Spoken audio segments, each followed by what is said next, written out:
Okay, so this is part 3 of a 4-part short series of videos around user experience design or humanity-centered design. So now we're going to talk specifically about how you go into the next phase. After you've tested a bunch of your assumptions, done some of your initial research around the people that might be involved with the problem you're trying to design for, you can then move into a number of other phases within user experience design. One of them is to create what are called personas. So this is to create a not necessarily detailed sheet, but the idea is to put together a sheet about the kind of people or a broad brush of the people that you are going to be working with. So this is to help you, find out about your users and help the team who's going to be working. So remember, this design thinking is a totally collaborative experience on the kind of things they're trying to answer to. So this is quite a complicated persona notepad, and you can get this one off onepopprojects.com.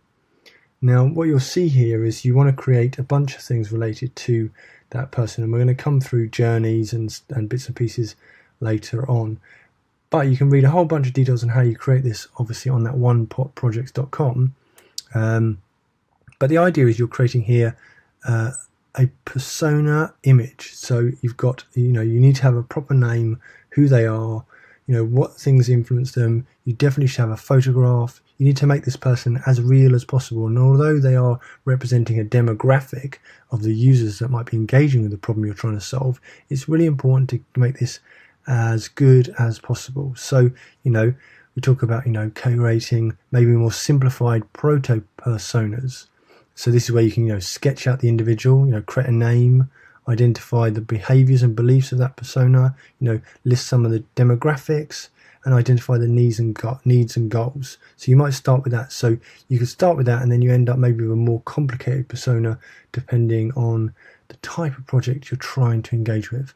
I like the proto-personas particularly to kick off, because it really helps you to just quickly think about what are the kind of behaviors this person, this group of people might engage with, but have it as a person. So it's going to be like, so what would Dave do if he was engaging with this issue?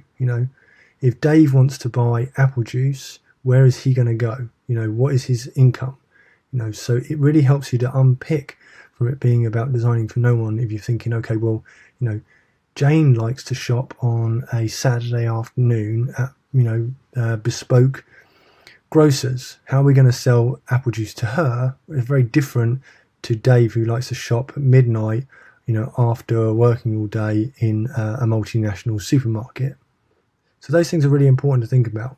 And by creating that picture, that name, identifying those things, when you start to think about the product or thing you're trying to engage the person with, you can use this to think about, would they actually engage with this? MailChimp do some great persona posters, and this is about some of the people that engage with their bulk email system. So again, you've got these real people, you've got what they are, who they are, and in this sense, they don't have the names, which I think is actually a missing piece.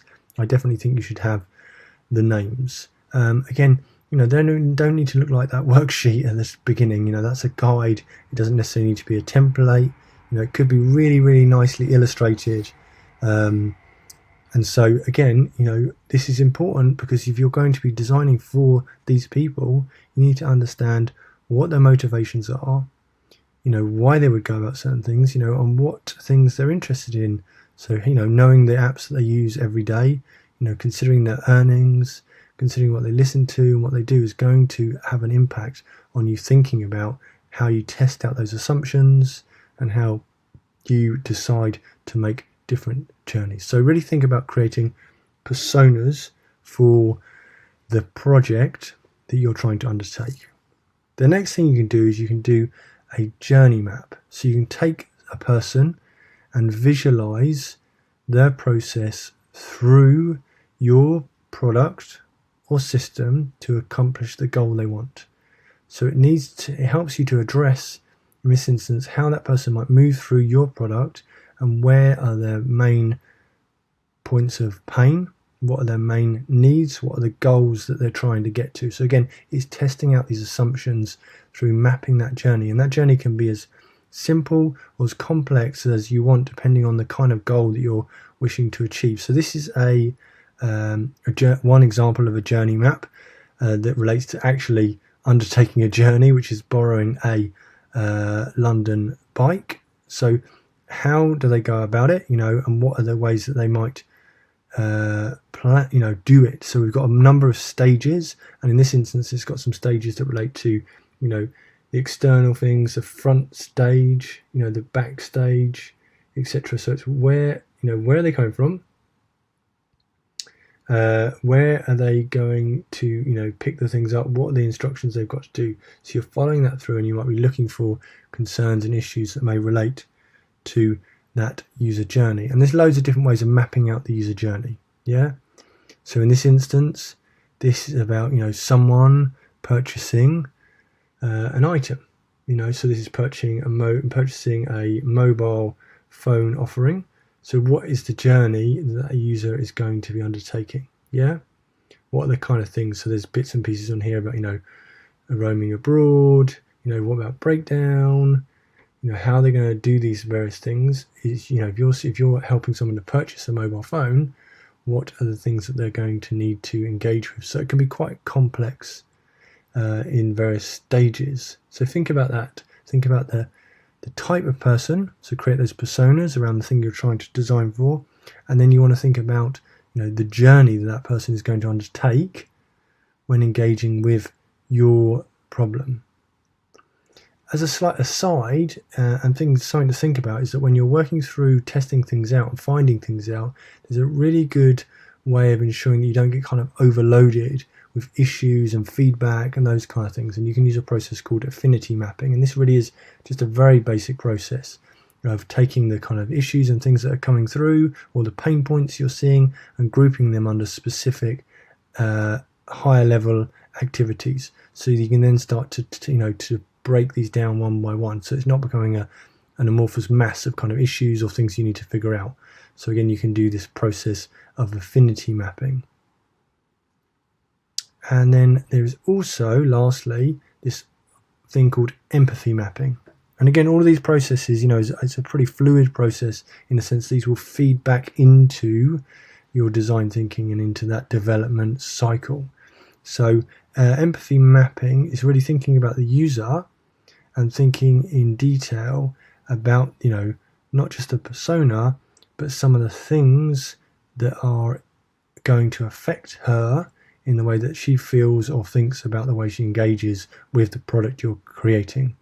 So that again is going into a little bit more detail. You can do it in this kind of illustrative style, or if you want to, you can do it in a much more sketchy style. So it's what they're thinking, what they might be seeing, saying, doing, hearing. So we can see there we've got a bunch of options, and again, use that to think about the kind of way this person is going to engage with your product. So you've got a bunch of different mapping options there. You've got obviously the personas to be created, to think about who are the people that are actually going to be using the product. You've got the journey mapping, so how they're going to move through that thing. Are there any pain points and things that you might need to group together to think about your affinity mappings? So when you've come to some conclusions, maybe there's a few things that come together, you can also use all of this to help go back and test against the various assumptions. And then this other activity is looking at empathy mapping. So again, this is just trying to unpick the people that might be engaging with your product, your service, the thing you're trying to help people to do, and how they might actually do it, so you can provide a much greater experience for them.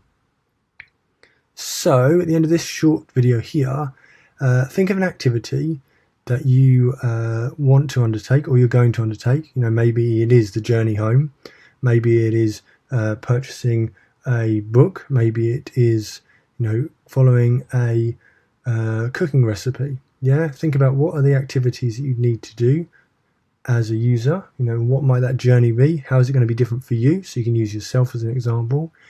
How might you cluster some of those things into groupings? So you might think about travel being a particular thing, getting to a supermarket, purchasing the items, you need following a set of instructions within the cookbook.